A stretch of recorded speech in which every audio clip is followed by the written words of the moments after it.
the conductor himself, Crayfish, the main event, the conductor of the Darby Express train. Ethan Page took another loss to Darby Allin in the first ever Coffin match here at Fyter Fest Night 1. I liked Page's gear.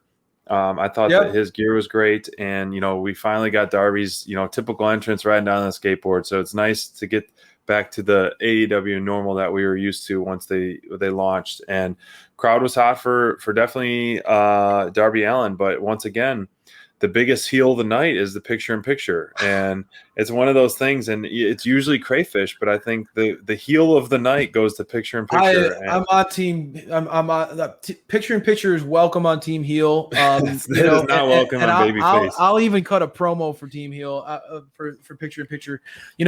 I'll say this. There were multiple moments during this show where I said, "Man, I would pay money for this product." Like it was a pay-per-view, like it was a standalone show. Like yeah, I agree. Like Impact, their pay-per-views are priced at a point where it's like, okay, it's $20, or and if this show was priced at $20 and I paid $20 to watch the show, I would have been fine with that. I would have paid $20 for this show. So knowing that, I kind of try to pinch myself and say, okay, like, don't fall into that trap of criticizing picture-in-picture, because you're getting this for free. True. And it's like, man, this show this show from start to finish, every single match and every single segment hit. We didn't even talk really about we didn't really talk about some of the great stuff that we saw tonight. We're going to get more into that on Friday, right? When it's a little looser setup. We don't have to get up for work in the next day, all that good stuff, right? But well, I don't know about you, buddy, but for me, I don't have to. So I'll say, but so I agree that, picture-in-picture is a heel, but I understand its place. That said, the opener and the main event, guys, you can't do that in the middle of the main event. And literally, it felt like we lost a crucial part of the match. A third of the match. Stuff. You saw the ring apart. You saw Darby's ascent and everything that spilled out into the crowd. All that stuff that spilled out into the crowd. I mean, you missed so much of that important stuff. And we put a poll out there. You're not alone. Twitterverse is out there, and they recognize. I mean, dude, it is so hard to focus in on the match when it's picture-in-picture. It's so difficult. I literally now I've tried to train my brain where I will put it on mute when it's in picture-in-picture, because it allows me it helps not get the ADHD thing going and all that. You're not getting overstimulated by all that noise. You can at least try to focus in on the match. Right. But it's very difficult to do. It's very difficult to do when you have like all that other, like you have the bigger picture and all that extra noise distracting. And this was a match that, man, it felt special. This was a match that the crowd was first ever. Dude, the crowd was so freaking hot for Darby Allin, baby. They were so hot for him tonight. There were a lot of people. Hold on, honk it. Choo choo. All right, conductor. It can't be too loud.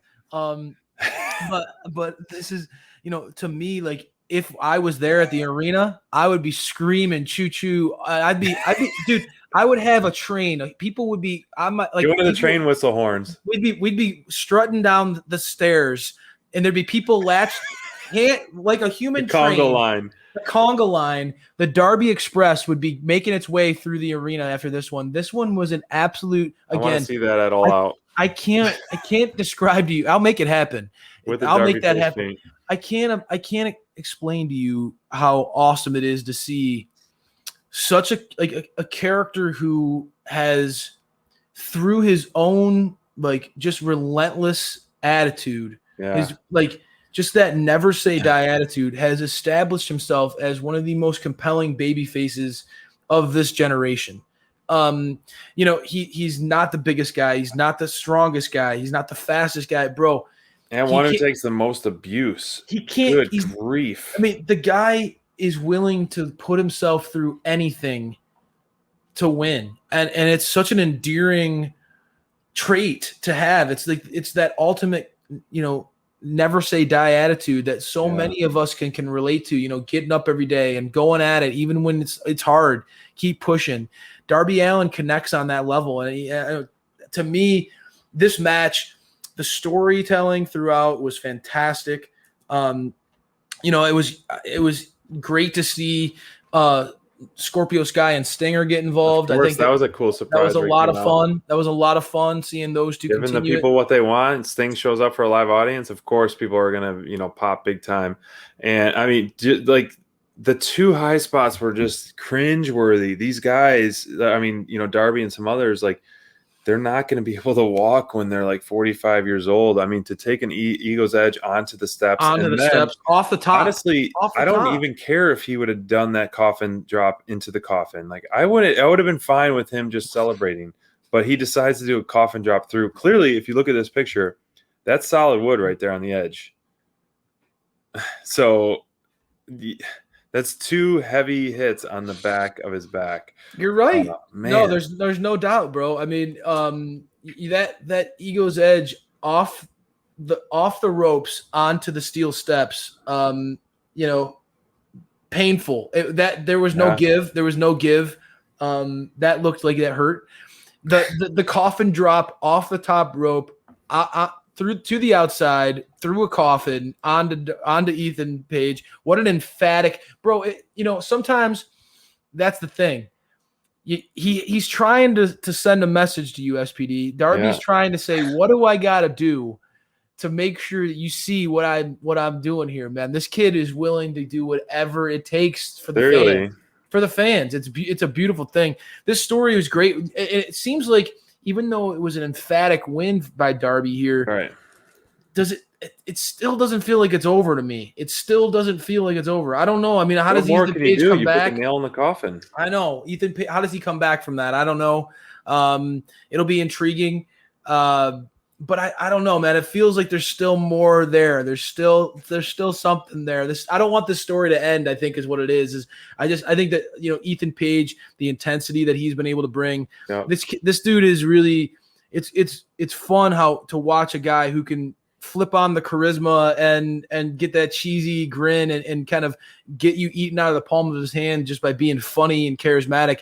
And then with a flip of a switch, this dude's a killer. I mean, Ethan Page, we've seen it time and again, throwing Darby down the steps, breaking his arm. You just talked about it. Right. An Ego's Edge off the top onto a steel steps. I mean, the stuff that he's shown that he's willing to do. You know, when you have a guy who talks like he does, but then also has that that flip of a switch, he can be a killer. There's no reason to me, Ethan Page. There's no reason why they shouldn't go and recognize this dude has title, he's a champion in the scheme of AEW, in the landscape of AEW. Ethan Page needs to have some gold by this time next year. I think this dude he's connecting on every level. Why not strike while the iron's hot? Even though he came up short against Darby, I think that you need to refocus. I know. Again. I know it bums you out to hear it because Darby is not going anywhere anytime soon. This could have been. I think this could have been not necessarily tonight on the coffin match. It makes sense for Darby to win with the coffin drop and the coffin match and all that, whatever. But I think this feud could have benefited from a trading. You know, you win one, I win one, stuff like that. So this was just Darby burying them the whole time, and someone strong like Page like that. It's unfortunate, but I still think the star power is there and the rise of him is there for sure. And it's hilarious. Give it 2 honks for your top performer. It's hilarious to me that you just said Darby Allin was burying somebody. Like, are you listening to yourself? Darby Allin is the king of getting destroyed and you always call him the crash test dummy. And now he wins and now he's burying people. I don't know what this guy can do to get you to like him. People against my will. Yeah. I don't know what my guy Darby, the Darby Express is not getting off he's not getting derailed because of you. Choo choo. And he was your top performer. We already know why, because you're the